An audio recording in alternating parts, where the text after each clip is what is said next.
Hey buddy, it's Peter. This is a 2024 Yamaha Tenere 700. This is a Suzuki 800DE. That one happens to be a 2023 model, but for our video, it could be a 2024 as well. And in this video, although I've done individual reviews of each of these bikes, in this video, we're gonna compare these two because although they're both in that same middleweight adventure class, I think you could make a mistake and buy the wrong one for you if you just maybe look at the specs or you don't think things through. So what we're gonna do in this video is make sure that if you're interested in this class of bikes, that you buy the one that's best for you and don't make a mistake buying the wrong one and then wishing you'd bought the other one. So that's what this review is gonna be about. And to do that, we're gonna go through some of the specs and features. It's gonna be an in-depth review of both. And like I said, I've done individual reviews, so we're gonna miss a few things. But if you have a question on either of these bikes that maybe there's something that I left out, maybe something that I don't mention in here, I wanna thank McLean Sports for giving me complete access to their entire vehicle lineup. Because if you have a question, you can ask me and they let me come back to these bikes again and again,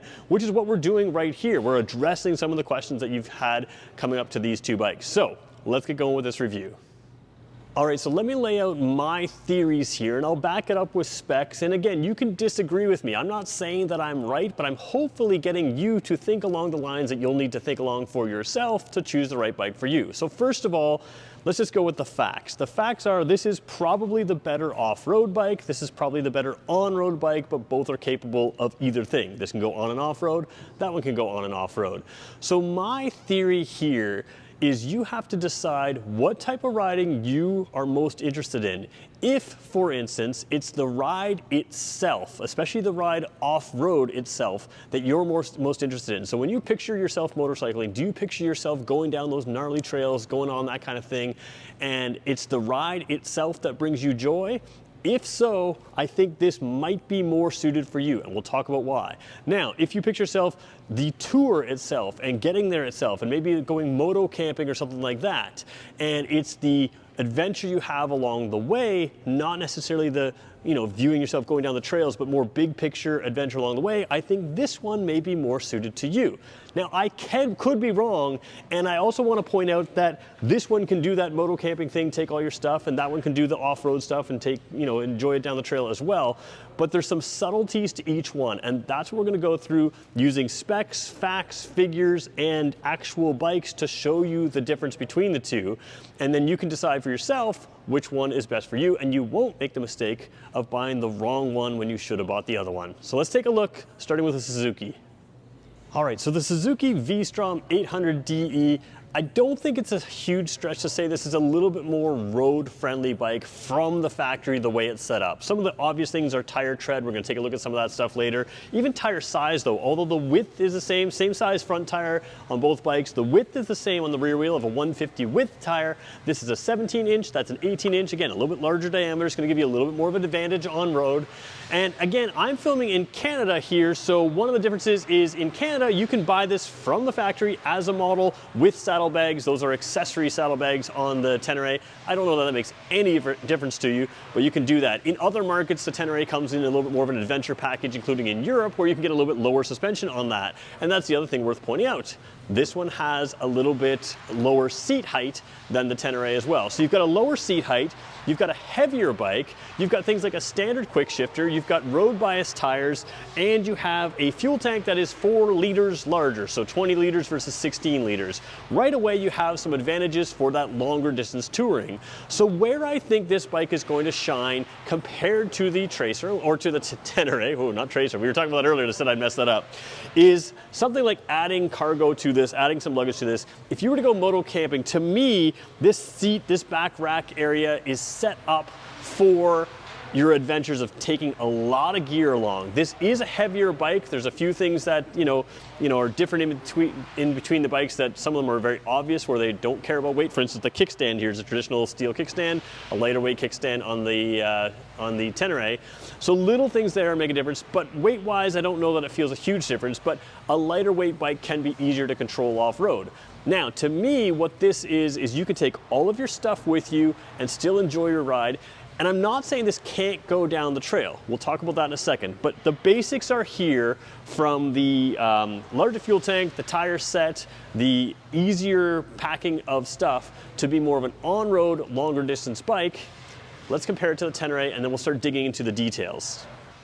So taking a look at the Tenere 700, you have a few different things. So we talked about things like the fuel tank being smaller. The other little interesting thing is this fuel cap, when you undo it, comes off. That's a little more like an older fashioned bike. The other one flips up. To me, I'm not a big fan of that, but it's something worth knowing that if you're setting it up on the gas pump, you got to remember where it is, and you got to be careful you don't drop it. So little tweak there. But let's talk seating position here. We talked about the seat. That one has a larger seat. It also has a stepped seat. So this is going to be more suited to off-road riding, where you can really reposition yourself exactly where you want to be for off-road riding. Is it less comfortable on the road? Probably not. It's certainly comfortable. Both are pretty good that way, but you do have more of an off-road design seat. There's no rear rack here, just some tie downs again. We'll zoom into this in a second again.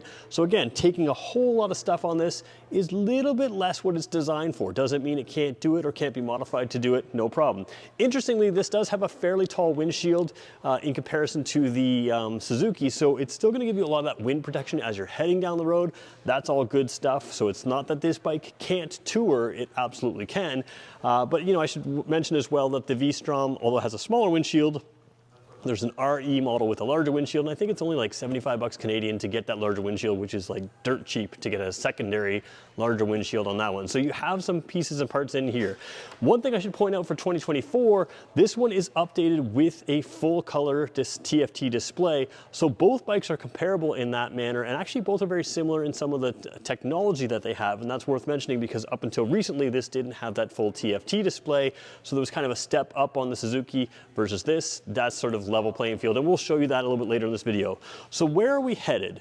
We're going to show you some of the off-road pieces on here and some of the on-road pieces on there. And then where it really matters is we're going to show you why, even though this one may be more centered on off-road, that one may be more centered on on-road, how they can actually both be good on the opposite setting.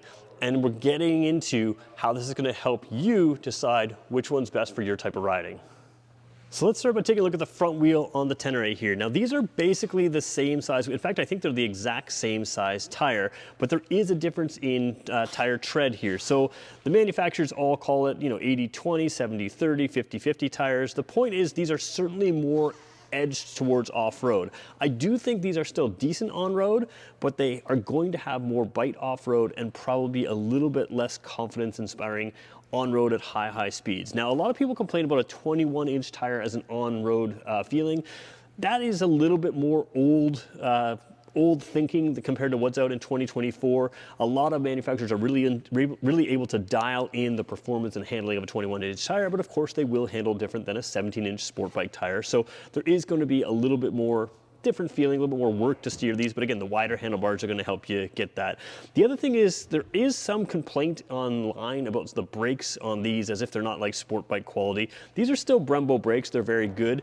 They're designed to not have the same initial grab or initial aggressive bite of a true Brembo on a sport bike, and I think that makes sense. You can tell right here, these aren't the radial mount larger calipers that you would see on a sport bike. They are still Brembo brakes though. So what that means is they're going to deal with heat very well. The Brembo brakes traditionally are a little bit lighter than some other brakes in its class, and it's going to give you good performance, but that initial bite that you typically get from a Brembo isn't here in the same way. And my theory is that is intentional. That is going to help you off-road. You don't want that initial grab in loose gravel. You want the ability to have the, them grab consistently and strongly, but not that hard initial bite. So very good off-road centered brakes here, but of course they're going to work very well on-road as well. It is a dual disc system if you're wondering, and again you have the spoked rims. Now interestingly, these are tubeless tires. They're tubed tires on the V-Strom. I'll let you guys debate that in the comments about which one's better, which one's not, but there is a difference there. A lot of people favor the tubeless tires of this bike off-road, so it's something worth considering because the V-Strom, the 650 for instance, has tubeless tires, but the 800 that we're looking at today has tubed tires. So taking a look at the V-Strom, a couple interesting things here. We talked about the more road-oriented tires, the tube and tubeless, that kind of thing. These are larger discs here for sure than on the Tenere. So again, a little bit more high-speed focus potentially. Sort of a larger caliper here, but a Nissan caliper, not a Brembo caliper, so you can decide which one's better, which one's not. They both have ABS. This is a switchable ABS system here, where the off-road mode usually tends to leave the front ABS on this, I believe, but there are a couple modes. The Tenere, I believe you can turn the front off completely or just the rear off. So Both of these are going to allow you to swing out that rear end, but you can decide what you're going to do with the ABS modes. We'll take a look at that a little bit in the dash briefly, but we've done that a little bit more in other videos. Both have upside down suspension, fully adjustable here. One thing I will say is the 800 version of the V-Strom has the most ground clearance. So although you have a sort of street focused look, and I've been talking a lot about a street focused piece here, you really do have what it takes to go a long ways off-road with higher ground clearance than the typical V-Strom. Taking a look here at the engine of the Suzuki, I should point out the difference in engine size. So first of all, the Suzuki here is what we're looking at, but we're going to talk with Tenere. It has a 689cc on the Tenere just behind over here. You can see that steel skid plate. We'll talk about that in a second, or aluminum skid plate probably. But 689cc on the Tenere, and you have a 776cc over here on the V-Strom. So they both round up, V-Strom to 800, Tenere to 700, but there is almost 100cc difference between the two. So you have a slightly larger engine. Now 100cc doesn't sound like a lot, but again, when you're going from 680s to 770s, it's not nothing. So there is no replacement for displacement. If that's your position, then the Suzuki does have more. Now they're both designed with a 270-degree crank, which means they're both gonna give you a little bit more of a V-twin type feel to it, but I do want to point out again, you've got the frame that runs around here, so you've got some protection here, and you also have a really good solid but plastic guard here. So again, more ground clearance than the typical V-Strom, but a plastic guard instead of steel. Now you can upgrade that if you wanted to on the V-Strom, but that's something you would have to do. Tenere comes standard with the more metal one. I think it's aluminum. I'll double check in 1 second. Let's go take a look at that now. Take a look at the Tenere here, a little bit more style. This is the Canadian edition here. That's why it's got different colors than maybe some of you've seen around the world. But you do have that proper metal skid plate there with, again, the frame rails back behind it there. So you've got some support pieces in there. And again, you've got some cool things that are made for off-road on this one that are slightly different on the V-Strom, but it's worth pointing out. Let's take a quick look. Taking a look at the foot pegs here on the Tenere, you can see that you have the more traditional off-road peg with the, the soft rubber inside of it, and you still have sort of the off-road style foot brake lever. Those are Brembo brakes in the rear as well. A lot of bikes that have Brembos in the front don't have Brembos in the rear. This one does, so that's kind of a nice component, especially for the price point. But again, take a look at these pegs. Just take a look at them really quickly as we zip over to the V-Strom and do a comparison. So the V-Strom has a very different design here. It seems a little bit firmer. You can still get that metal grip underneath. I don't know if I can get to that on the angle there, but the rubber grip wraps over a little bit more. So you don't have the benefit of sort of both the metal grip and the rubber. This is just rubber, but I will say they are still sort of off-road style. You can still sort of see that you can get that, get rid of that rubber grip and have that steel peg that you might want in the mud. It's worth pointing out as well that the brake lever here, or brake pedal there, is also, again, that more off-road style with the grip to allow the mud to drip through. So you've got a lot of off-road components on this on-road bike still. So before we look at the rear seat luggage areas of these bikes really briefly and then move to the dash, let's just talk about seating position when we're on these. So both of these, again, I'm about 6 feet tall. Both of these are tall bikes. The seating position is important on an on-road bike, but more important is the standing position. I can't do that really safely right now. This bike's actually sold, so I don't want to kind of mess with it too much. But the standing position on this bike is also very, very good. And that's part of the reason you have these lower windshields. This one's not super low. It's actually, well, there it is to me. You can decide how low that is. But you do have the ability to kind of really put that weight over the front, including on your standing position, but a lot of room to move around. So tippy toe to the ground. I'm about 6 feet tall. I don't remember my exact inseam, but I'm a 6 foot proportional person there. There's your view, just a hair off, putting my heels down on both sides, but tippy toe position there. Very comfortable. The thing you'll notice about this bike, again, not a massive fuel tank, so even when it's loaded, it doesn't get super top heavy, about 16 liter compared to 20 liter. And the bike in general is lighter than the V-Strom. V-Strom doesn't feel super heavy, but let's look at my seating position on that one right now. So taking a look at the V-Strom here, I don't know if I lined it up exactly the same distance left to right, so if it looks smaller or larger, that's on me, not on the bike itself. Let's take a look on this one. Jumping across this one, a pretty similar seating position. I can tell you one thing for sure though, this seat feels wider. So this is one of those things that, they talk about seat heights in bikes. There's a couple things, especially with off-road bikes, that matter. The seat width can really determine how high it feels, more than just that seat height measurements. People always want to badger me over seat height measure. Well, this one's a ½ an inch lower or ½ an inch higher. So yeah, that ½ an inch could be true, but the seat width matters as well. This one feels to me to be a little bit lower, but the seat feels wider as well. And we can check the specs on that. The other thing worth noticing on an off-road bike is the sag. The bikes can have quite a bit of sag in some off-road bikes. Now, both of these have adjustable front and rear suspension, and that's going to allow you to sort of adjust that sag a little bit, but it is something worth pointing out. So for me, this one, to me, the steering wheel, the handlebars feel a little bit closer. The windshield is much further away, so you're going to get a lot of clean air to your helmet while still having some body protection through the handguards in here. But the Tenere definitely has a higher windshield, which again, you can get this on this. This one is 3-position adjustable, but it's tools adjustable. So you're going to take an Allen key that's not included with the bike. You're going to move it up here. It's weird. There's a couple tools under the seat here, but not the Allen key to move the windshield. But you can move that up a couple positions. It only gives you a tiny bit of adjustment. But it is worth noting that you're going to have some wind protection as far as getting tired from being on your chest, but definitely a lower windshield height than on the Tenere, which again, goes against what I said about this being the better on-road bike. We're gonna look at luggage, we're gonna look at the dash, and then we're gonna wrap up with a lot clearer as we tie it all together about who one bike is for than the other.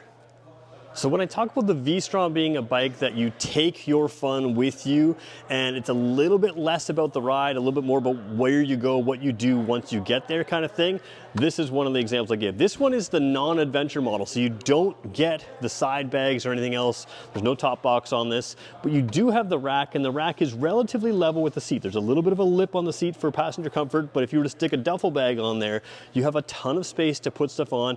You have the big handlebars here to tie things down to, both for your passenger if they were on there. And again, as a passenger ride, this is a more comfortable passenger seat without really any argument there. But you're going to have a little bit more space to put your gear down there. So that's worth looking at. The other thing is you can usually get top plates here that are very tie downable, but you can start right off the bat with lots of places to tie things down here. These little teeth there, little areas through there. There's a lot of places to tie down. Even if you don't go with any luggage, you can kind of take your own luggage or modify it up, or get some soft luggage that fits. A little bit different on Tenere. It can take luggage, but it's different. From the factory, we are looking at the opposite side. So we were on the left side of the bike, now we're on the right side of this bike. You can see there is a slant down here. So for passenger comfort, not a ton of comfort, but again, that does give you more ability to move as a rider. Your only really tie downs are these loops here, which you can easily tie, various things down to, but you don't have a rear rack standard. You don't have some side bag standard. You just have those loops. So you're gonna tie a little bit less down here. And again, this seat is less about passenger comfort, less about your luggage, and more about being able to move off-road. So that makes sense. Again, you can equip this one up if you need to, but that's the way it comes. Let's take a look at the dash now. Taking a look at the dash of the Tenere 700 first, let's turn the key on. First of all, you've got this panel that's up and down like that, different than most other dashes, most other motorcycles, very Dakar rally kind of style. This is the new color display for 2024. So we're gonna zoom in a little bit here to see what you've got. First of all, tachometer, similar design, kind of coming up the side, used to come up the side and wrap around the top. There are two screens here. We're not gonna bother showing you the second one right now. They're essentially similar for functionality.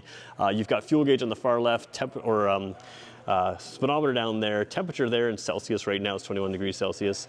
You can cycle through various things, so that's your temperature. We've got your coolant temperature, which of course is low, hasn't been running. I should point out as well, when we're filming these screens, this is a super crisp, clear display, but you're not going to be able to see that well on the screen unless I kind of trick the camera to adjust. You can see that neutral light is much brighter when it's not focused on it, but it washes out the colors. So very crystal clear display, very well done. Clock up there, and we can cycle through, like I said, some of those things. So odometer, coolant temperature, air temperature, trip 1, trip 2, and trip CD, I forgot what even that is, trip F, instant fuel efficiency, average fuel efficiency, and back to the odometer there. So a lot of things through this cycle here, which can be moved on a scroll wheel on the right side. We'll show you some of the controls in just one second.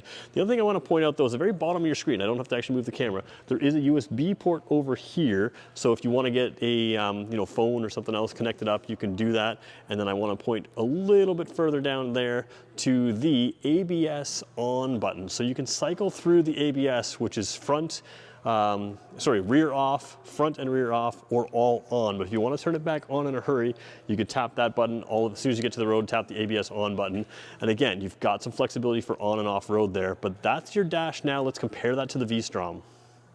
Taking a look at the V-Strom dash, we're going to turn the bike on, we're going to zoom into the screen, and it's going to be the same thing. It's going to wash out a little bit, it's going to show you less clear, but it is very clear. So what you do have here is a nice, clear, traditional style tachometer. If you prefer the traditional tachometer, you certainly have traditional style. It's going to feel very similar to a regular bike. What I like about this display is, although it's still a little bit busy, you do have some things that are always in front of you. Traction control off, the drive modes kind of thing, ABS modes, 1 or 2, gear indicators there. There's a quick shifter indicator there, fuel gauge down here. This one's got your voltage meter, odometer, temperature, or sorry, that's a coolant temperature and outside air temperature. So you have a few things that are always visible as opposed to cycling through things. To me, I like that, but I like it to a point. You can get cluttered. I think Suzuki does a pretty good job of giving you all of the information kind of in front of you all at once. Now there's still some modes you can cycle through here. So you have your, I don't know if you just saw, we're switching the odometer down here. You have your kilometers to empty and liters per 100 kilometers, so in the same display there.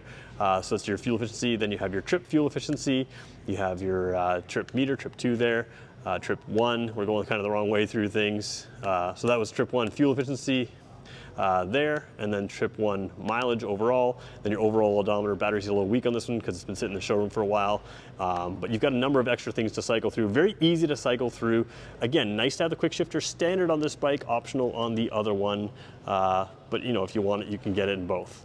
One other thing I should mention as we zoom just out really quickly, you do have a bar on both of these where a lot of people like to mount a GPS. That's available, but you also have really good handlebars on both of these to mount GPSs in there. We talked about the USB port on the other one. The USB port on the other one was over here. This one has a USB port off to the side. So again, same idea. You can charge your USB devices or plug in your USB devices right from the dash area. All of that works very well. So that's a bit of an in-depth review comparing the two bikes, but let's get to the heart of what goes on. First of all, if there's things you want to see like the lights, if there's things like you want to see like the adjustable suspension, each of these bikes on this channel have its own dedicated review that shows a few more details, a really in-depth kind of view of that. But let's go back to what I said off the beginning. Now remember, I'm sharing my opinion, and in the comment section of this video, I'm welcoming you to share your opinion, but my opinion doesn't mean that I'm right. So you don't have to tell me I'm wrong. I might be wrong, but here is my opinion. We started off the top by saying this is the better off-road bike, and if you're dreaming of your adventure and you're dreaming of yourself going down those off-road trails, this one probably leans more towards what you want. But if you're dreaming of the adventure and dreaming of traveling anywhere, being able to go down any dirt road, to me the V-Strom might be a little bit better for you. This bike also is better for the advanced rider. It gives you better riding position, it gives you better tires right from the factory. That's going to be well suited to the advanced rider. However, the beginner rider may also benefit here from the better tires off-road and a little bit lighter weight. But what if you're a V-Strom rider that wants to go, or prefer the V-Strom, but you want to do a little bit of off-road? What do you have to consider? Well, V-Strom is a little bit heavier. That 4-liter heavier, or the 4-liter bigger fuel tank also adds a little bit extra weight up top. But it's very, very capable. So its advantages on the road is naturally more luggage space, naturally better road seating position, naturally better tires for the road, and all of those are going to pay off on the road. What happens if you want to take the V-Strom off-road like this? You want the comforts of the V-Strom, but you want to be able to take it off-road. Can you handle the extra weight? Does it matter? For my skill level, it's probably not going to matter either way because I'm not jumping either one of these. Keep in mind, the V-Strom already has great suspension, it has great travel in the suspension, great ground clearance as well. So what changes would I make to the V-Strom to make it better off-road? Better tires, better skid plate. Those are the two things that would make that bike the ultimate tourer and make it a little bit more capable off-road. What about this bike? What could you do with it? Well, you could change the seat. I don't know that you'd need to. You would have to figure out some luggage, and to me, I wouldn't change these tires. I think they're good enough on the road that they probably won't affect you. I would have preferred the dash layout, although it's improved for 2024. I think Suzuki having those functions constantly in front of you is an advantage, but I don't think it's a reason to buy one bike over the other. Basically, you kind of get a whole lot with both of these bikes. So let me know in the comments why you like this Tenere better for your riding, why you like the V-Strom better for your riding or better for your preferences. Let's have a discussion here. Let's build a video database and an information database of why you like one for you and why you like that one for you, and we'll keep going from there. And again, I'm filming here at McLean Sports. If you have any questions, they'll let me come back to these bikes again and again. And if you want to see them, they're for sale right now here in New Brunswick. Make sure you swing on by, and we'll catch you in the next video. Thanks everybody for watching.